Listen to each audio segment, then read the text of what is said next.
Así las cosas en Veracruz y ahora vamos como todos los lunes con mi querido Claudio Flores y su guerra de narrativas. ¿Cómo estás, Claudio? Muy bien, el lunes de feriado. Apóstol de la información, de la disciplina. Soldado de las noticias y el análisis. Aquí estamos para hablar en esta guerra de narrativas, mi querido Mario, sobre el tema de unidad, Ajá. que cómo hemos oído esa es la palabra ¿no? del fin de año y del arranque del 17. Estamos ¿no? en el momento de la unidad, Sí. en la era de la unidad, en los discursos de unidad, y vamos a ver como ciudadanos, como audiencias, que nos invitan mucho a unirnos. Claro. ¿Desde dónde? Claro, ¿Para unirnos, qué? A ver, ¿no? entonces, acuérdense que cada lunes aquí Claudio lo que nos ayuda a entender es como esos programas de magos donde te dicen, mira, cómo parte a la muchacha y entonces en realidad dónde se escondía. Claudio viene aquí a contarnos los mejores trucos de cómo las estrategias de comunicación pues nos tratan de convencer de un lado o del otro. Creo que cada vez que viene pierde amigos, pero uno que otro. Lo que nos quieres contar hoy es que hay una disputa en torno a la palabra unidad. A ver, exactamente. cuéntanos. Y un asunto relevante es esto. Digamos, en análisis político y en estrategia política, Mario, tú sabes que un enemigo externo es un regalo de oro para un mandatario, para un gobierno nacional. ¿Te acuerdas, por ejemplo, Giuliani, que estaba como alcalde de Nueva York, que andaba malón y bien los atentados del 11 de septiembre y ¡pum! Vale, se vuelve. Y se vuelve, ¿no?, el alcalde. El propio Bush logra la unidad en torno a su gobierno. Y también lo hemos visto en Sudamérica, lo hemos visto varias veces con algunos conflictos, Colombia, Perú, etcétera. Colombia, Venezuela, Venezuela, Colombia. Claro. Entonces, tener un enemigo externo usualmente es una gran noticia para un gobierno. Sin embargo, este gobierno tiene una condición especial, digamos, que limita el impacto de un regalo como ese, ¿no? Que tiene que ver con la crisis de credibilidad, Claro, me la encanta autoridad cómo lo dices. o el liderazgo moral. No es que tenga un problema de rechazo del 80%, bueno, es que tiene una condición especial. Una condición especial, ¿no? Vamos a ser políticamente correctos, sí. Mario. Digamos, con un 8% de aprobación es muy difícil llamar a la unidad. Claro. Esa es la situación y hay una crisis, digamos, en términos de liderazgo moral.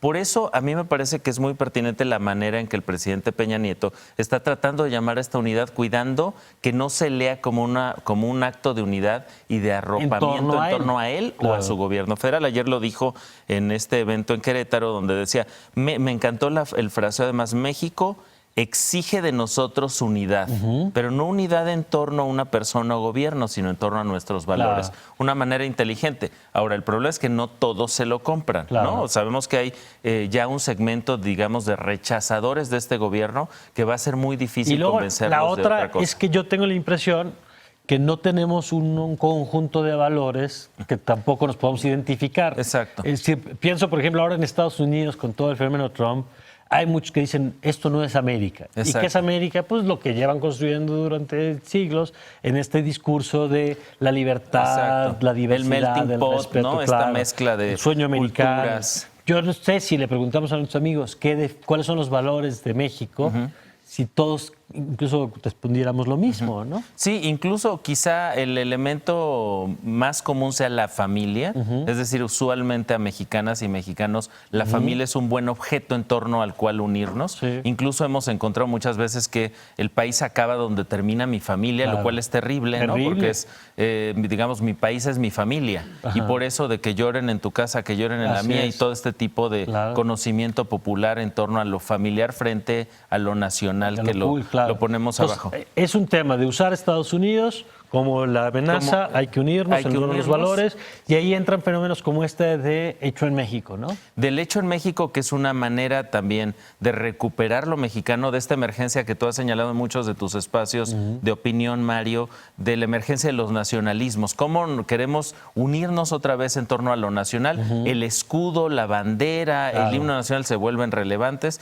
Estamos viendo cómo incluso en redes sociales, en WhatsApp, se puso de moda esto, oye, pongo el escudo, pongo la bandera, pongo algún, digamos, motivo patrio, porque de repente incluso había discusiones justo sobre este tema de unidad. Decir, es que si pongo la bandera va a parecer que estoy apoyando al presidente Peña o a este gobierno federal y yo no quiero eso. Tú, ¿no?, que has estudiado el comportamiento de la humanidad, ¿por qué en tiempos de incertidumbre, por qué el tema de Donald Trump nos lleva al tema de la bandera? Es decir, ¿qué encontramos, qué nos da como reflejo, como reacción, y por qué los nacionalismos encuentran tierra fértil en estos contextos?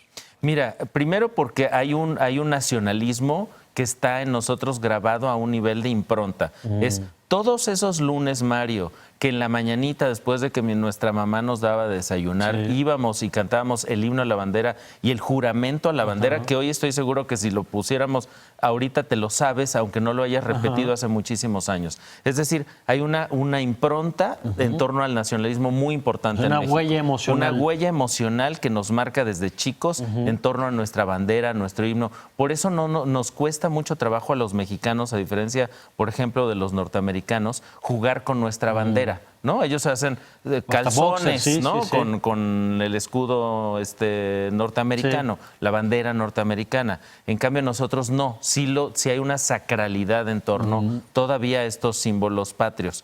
Y entonces, cuando hay un ataque al país, nos refugiamos en ello. Y nos gusta envolvernos en la bandera. Tenemos mitos nacionales, los niños héroes que lo hicieron, ¿no? Literalmente. Y lo hicieron ante, además, un enemigo externo. Y era Estados Unidos, nada más. Además, a ver, ¿no? ahora, está esta disputa del lado, digamos, oficial, que ahí pondríamos lo mismo al presidente, que Enrique Ochoa, que sale también todos Enrique los días. Ochoa, que la tiene... CTM, que salió también a llamar a la unidad. Exacto.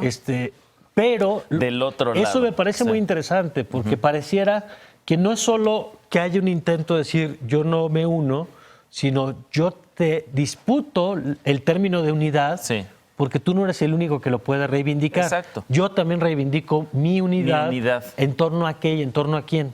Mira, interesante, como un buen ejemplo lo que sucedió ayer con Andrés Manuel López Obrador en Veracruz, donde se firma el acuerdo por la unidad, por la prosperidad del pueblo de México. Es decir, hay otro concepto de unidad ahí, ¿no? Que evidentemente es distinto al que está proponiéndose desde el gobierno federal o con este hashtag del PRI de Unidos Ganamos ahora, por ejemplo, en el Estado de México. Vamos a huir unidad y llamados a la unidad sistemática. Que es un poco ¿Quiénes ganamos, no? ¿Los priistas o los habitantes del Estado de México, por ejemplo?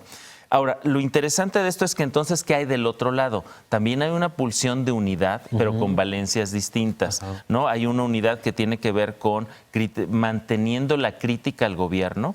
Por eso hay dos objetos. Uno, el de las banderitas que ya mencionamos, de lucha sobre este tema de unidad. Y el segundo sería esta marcha de Vibra México que se está convocando. Que hay quienes la están viendo como una manera de arropar al gobierno federal, que yo creo que no han leído bien quiénes están convocando esta marcha. Mira, estuvo aquí Marilena Morera, la UNAM este fin de semana sacó desde su cuenta oficial también la convocatoria, la UVM se ha sumado, artículo 19. Muchos actores de sociedad civil que normalmente uno identifica como críticos del gobierno, que eso es interesante justo por lo que tú planteas.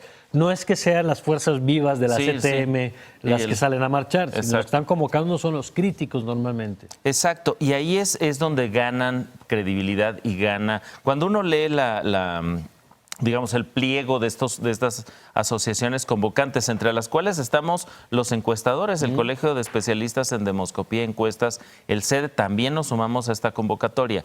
Es decir, como algo que tiene que ver con defender el valor de lo mexicano, el orgullo nacional. Si te das cuenta, son abstracciones, Mario. Lo que es relevante es ver cómo baja esto a una serie de acciones muy concretas. Por ejemplo, desde Vibra México y desde esta marcha, ¿qué se propone respecto, por ejemplo, al consumo de productos de origen norteamericano? ¿No? Porque de repente hay estos boicots que tú has señalado muy bien, contra marcas que de repente sientes muy norteamericanas o unidas a la política de Trump, que es el caso de las armadoras.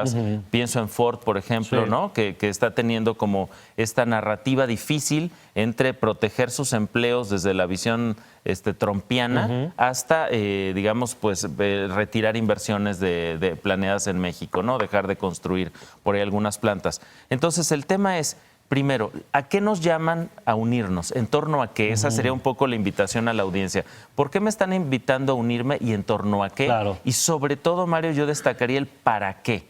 Porque es muy fácil, nos unimos los mexicanos en torno a estos grandes mitos, las grandes tragedias, el 85, ¿no? Como el gran mito de la unidad mexicana.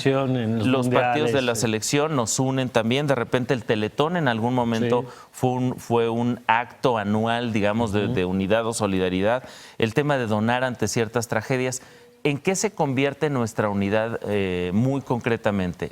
¿En apoyos a quién? Sí, ¿En votos sí. para qué partido? ¿Y ¿no? cuáles son los mitos que hoy nos unen? Pienso en la independencia el 16 de septiembre. Exactamente. Y luego, ¿cuáles son los ritos? Es decir, las ceremonias en las que nos identificamos, nos Exactamente. abrazamos, que normalmente es el grito, quizá como Sí. el único rito Sí. en el que nos reconocemos, compramos la banderita y hacemos Sí. todo el ritual. Y es muy nacionalista. interesante en este sentido cómo los rituales de lo nacional están más unidos, incluso simbólicamente en términos de qué creemos, a la independencia que a la revolución. Mira. La independencia nos dio libertad, la revolución nos trajo al PRI y un poco de caos, ¿no?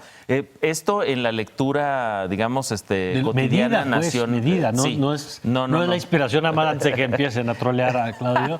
No es la inspiración de Claudio, es Sí. lo que ustedes han encontrado en los Sí, que ejercicios. nos valoramos más la independencia porque nos dio algo más concreto que la revolución, que no entendemos muy bien a bien qué nos trajo. Muy bien. ¿no? ¿Dónde te pueden escribir? @Claudio Flores T, ahí nos pueden seguir en Twitter, y en @Alexia Global, que publicamos algunas cosas interesantes. Muchas también. gracias, Claudio. Gracias, Mari.